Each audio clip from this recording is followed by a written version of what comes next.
Alright, so you may have seen these air cooler fans or personal coolers, or sometimes even touted as personal air conditioners or room air conditioners. I get asked about these periodically. Do they work? Is it good in a van to stay cool?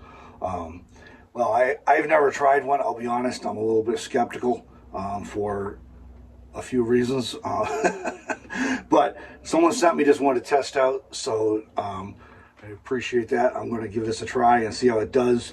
I've had this thing for a little bit, but in honesty, it's been in the 90s, sometimes even over 100 degrees here, and that's pretty hot. So I wanted to wait until like this weekend as I'm recording this. It's in the 80s here, so I figured that'd be a little more. I wanted to give it as fair a shot as I can.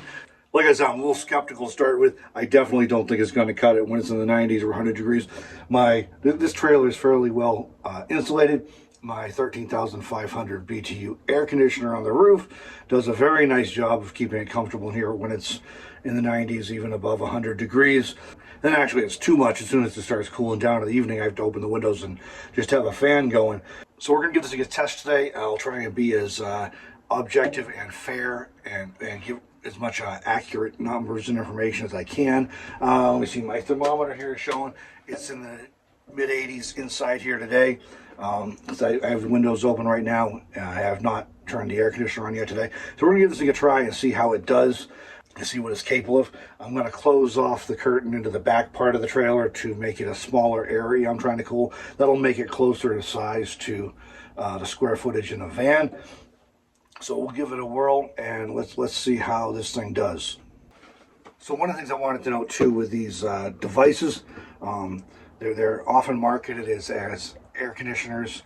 They are not air conditioners. Air conditioning uses a totally different process to cool the air. What this is basically a evaporative cooler, what's oftentimes called swamp coolers.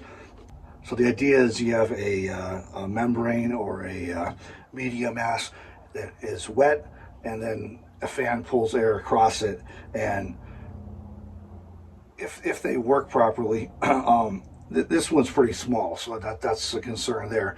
But larger ones can be fairly effective in cooling if you're in a dry climate. They're not going to help you at all if you're in a wet climate, humid climate, because the air is already saturated with moisture.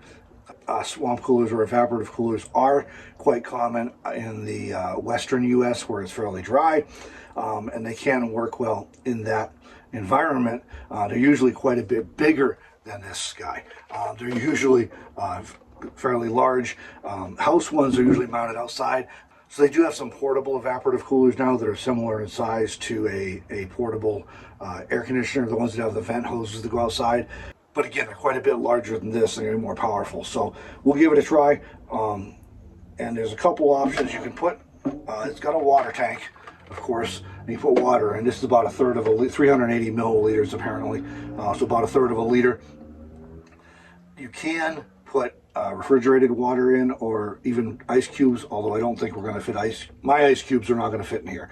They're too big, but you can put ice cubes in or chilled water, and the idea is you make the water colder, and that may help a little more too. And you'll see them advertised on Facebook and other places on the internet, and websites pop up. They all have different brand names, and I've always figured they were all made by the same company, or maybe just a couple companies, but I really didn't believe there were that many companies making these things. And when this one arrived, okay, this is the box. There is no branding whatsoever. It's just an air cooler fan. It says it was made in China, and there's like a model number and some, specifications like the weight and that kind of thing on the side, but there's no indication anywhere on any of this what company it came from. So that kind of confirms my theory that I'd had for some time now, that these things are all made by probably one company or just a couple companies, and then they just rebrand them on the website or potentially on the packaging. This one, the packaging is generic, so there's probably not a lot of companies making these things, so it probably doesn't matter much which one you buy if you choose to buy one, from what I can tell. There's a cover on the top which opens and exposes the insides. This piece here is the cartridge that has kind of a paper fiber type batting on it. There is no pump with this unit. There's a fan on one side, and on the other side you can see the vents. That's pretty much all it is. The water tank on this side, which does remove. And looking at this a little closer, you're not going to be able to put ice cubes in this one anyways, because the opening is very small. So it just has a cap on it that you take off to put water in, and then the water is designed to come out of here, just leak out of here and into the bottom of this unit. So apparently it's going to have to just rely on wicking up here, because it's not a pump in like home units or ones you attach to your house.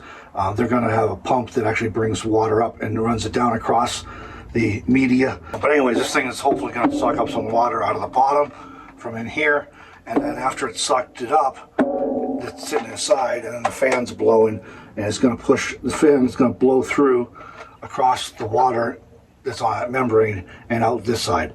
Apparently it's got a couple different speeds, there's a power button, a couple different speeds, and there's a light. So it does not have a battery, so you do have to have it actually plugged in, and there's the little cable that comes with it. So standard USB, and then it's got a micro USB that plugs into the unit on the side here. So I'll go ahead and get this thing set up and get it turned on and see what kind of results we get out of it. Okay, so I've been running this thing for a while, kind of have a feel for what I think of it, so I'll share my results with you. I did notice, for example, that I went over and did a really unscientific test, put my face in front of a regular fan I have, and then put my face in front of the little air cooler here, and there was a noticeable difference. The air coming out of the air cooler did felt cooler. So then I did a little more scientific test and actually measured the air temperature, and look at those results of that now.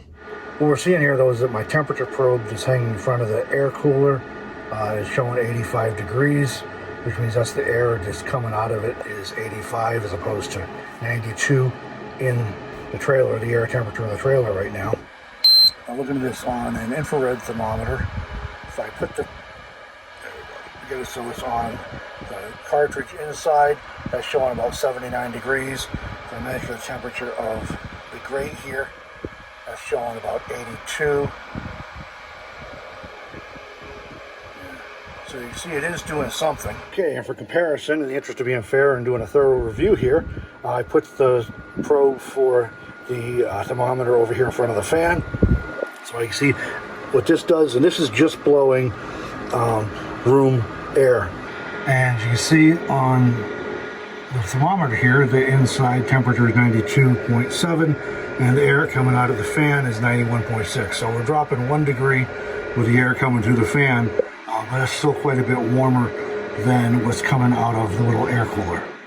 All right, so what is my overall impression?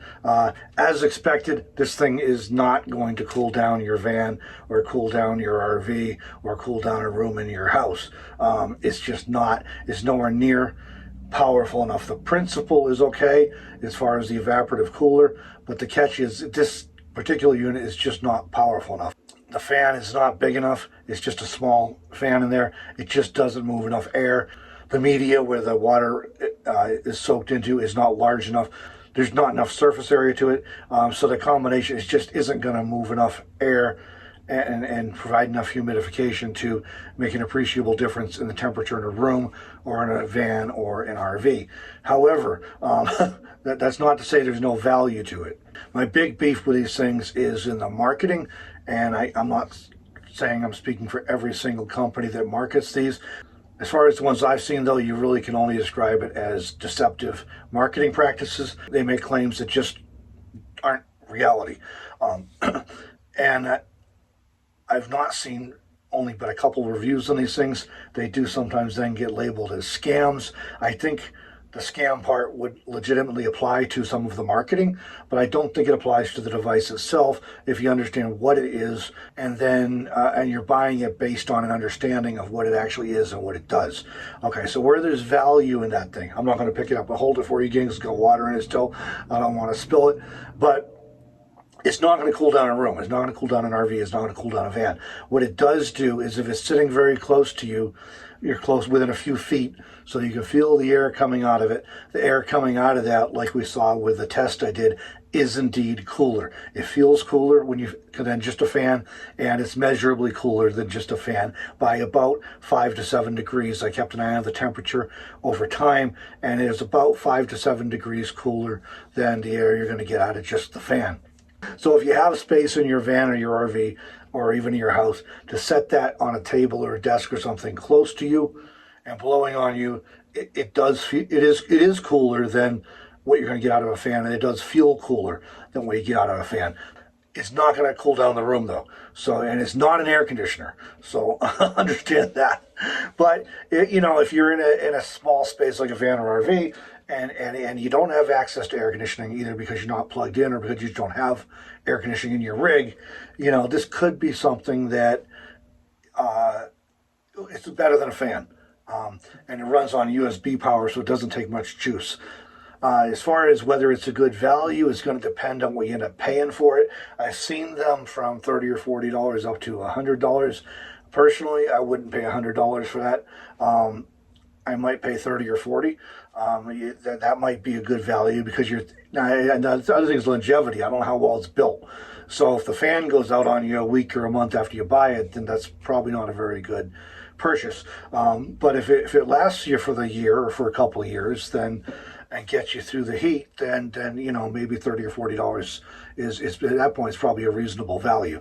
So and I've not seen any reviews where anybody talks about using these things for an extended period of time, over a period of months or years, to see how well they last. So I'm afraid I don't have anything to contribute on that part.